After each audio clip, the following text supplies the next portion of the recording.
5 کتابوں کو پڑھتے ہیں تو چھٹی کتاب جب یشوع کی کتاب کو ہم پڑھتے ہیں تو ہمیں بہت خوبصورت ایک رہاب فاشا کا ذکر ملتا ہے۔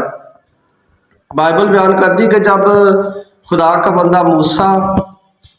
جانے کو تھا، اس کی دن پورے ہو چکے، تو اس نے خدا نے یشوع سے کہا کہ میرا بندہ موسیٰ جو ہے وہ اب مرنے والا ہے، تو لہٰذا تو اسرائیل کو لیڈ کر۔ اور بائبل بیان کرتی ہے کہ موسیٰ نے یشوع پر ہاتھ رکھ کر دعا کی، اور جو دنائی کی روح تھی وہ یشوع میں ٹرانسفر ہو گئی۔ اور جب یشوع اسرائیل قوم کو لے کر چلا تو بائبل بیان کرتی کہ وہ بھی شتیم میں سب نے ڈیرے ڈالے ہوئے تھے، اور یشوع نے 2 جاسوس بھیجے یرو کے ملک میں کہ جاؤ وہاں کی جاسوسی کرو اور دیکھو بھالو کہ وہ ملک کیسا ہے۔ تو بائبل بیان کرتی کہ جب وہ وہاں گئے 2 جاسوس، تو پہلے جو شہر تھے وہ ایسے کھلے نہیں ہوتے تھے، پہلے جو شہر تھے وہ ایک ترتیب میں ہوتے تھے، ان کے ارد و گرد ایک دائرہ ہوتا تھا اور اس کے اندر شہر ہوتے تھے۔ اور جب وہ یرو شہر میں داخل ہوئے تو یرو کی دیوار پر ایک راہب فاشا رہتی تھی، راحت کے گھر وہ دونوں رات سوئے۔ بائبل بیان کرتی کہ جب یرو کے بادشاہ کو پتہ چلا کہ اسرائیل کے جاسوس یہاں آئے ہیں تو اس نے لوگوں کو بھیجا، اپنے پولیس والوں کو بھیجا کہ جاؤ ان جاسوسوں کا پتہ کرو، ان کو پکڑ کر لاؤ۔ اور اس جو راغب فاشا تھی اس نے کیا کیا کہ اس نے دونوں آدمیوں کو اپنی چھت پر چڑھا دیا اور وہاں ان کو سلا دیا، اور ان کے اوپر لکڑیاں جو سی ترتیب سے جوڑ دی۔ اور وہ جب وہ یرو کے بادشاہ کے پولیس والے وہاں آئے تو انہوں نے پوچھا کہ ہمیں اطلاع ملی ہے کہ تیرے گھر میں اسرائیل سے 2 جاسوس آئے ہیں جو اسرائیلی ہیں، اور وہ ہمارے ملک کی جاسوسی کرنے آئے ہیں، لہٰذا تو انہیں ہمارے حوالے کر دے۔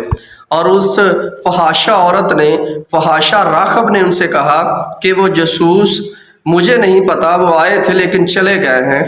میں نہیں جانتی وہ ادھر کو گئے ہیں۔ حالانکہ راغب فاشا نے ان جاسوسوں کو اپنی چھت کے اوپر سلایا تھا۔ اور آپ کو یہ بتانے کا مطلب یہ ہے کہ آپ جس طرح کے مرضی ہیں، جب آپ خدا کی کاموں میں انوالو ہوں گے، جب آپ خدا کے کاموں کی رسپیکٹ کریں گے، ریسیو کریں گے خدا کے کلام کی، تو خدا کا کلام ہمیں سکھاتا ہے، سمجھاتا ہے کہ ہم اپنی زندگی کو کس طرح بسر کرنا ہے، ہم نے خدا کی حکم عدولی نہیں کرنی۔ راغب فاشا کو کیسے پتا چلا کہ یہ اسرائیلی جو ہے؟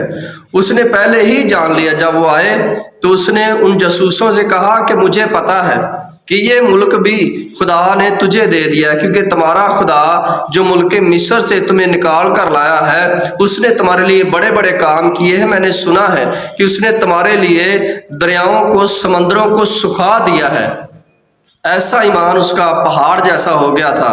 اس خدا پر۔ تھی وہ فحاشا، تو اس نے ایمان رکھا کہ جو اسرائیل کا خدا ہے وہ سب کچھ کر سکتا ہے، اور لوگ ان سے ڈرنے لگے تھے۔ جب وہ نکلتے تھے، جنگل میں چلتے تھے، تو جب رستے میں کچھ جو آتے تھے، ملک یا دیش یا شہر آتے تھے، وہ لوگ ان سے ڈرتے تھے کہ یہ خدا کے سن ہیں، یہ خدا کے لوگ ہیں، اور خدا ان کی ہیلپ کر رہا آنے جانے میں۔ ہم اسی طرح یسوع مسیح کو دیکھتے ہیں، ہم کبھی بھی دیکھتے ہوئے نہیں دیکھتے۔ اسی لیے یسوع مسیح جب شمعون کوڑی نے اس کی دعوت کی، یسوع مسیح اس کے گھر گئے، تو حالانکہ شمعون کوڑی کو نجات ملنی چاہیے تھی، گناہ اس کے معاف ہونے چاہیے تھے، کوڑ اس کا جانا چاہیے تھا، لیکن بائبل بیان کرتی کہ وہاں ایک عورت آئی جو فحاشا تھی، جو کہ جسم فروش تھی، اور آ کر اس نے یسوع مسیح کے پاؤں پر عطر ڈولا اور اپنے بالوں سے یسوع مسیح کے پاؤں صاف کیے۔ اور یسوع مسیح نے فرمایا کہ اے شمعون، میں تیرے گھر میں آیا اور تو نے مجھے پاؤں دھونے کے لیے پانی نہ دیا، لیکن اس عورت کو دیکھ جس نے میرے پاؤں اپنے بالوں سے صاف کیے۔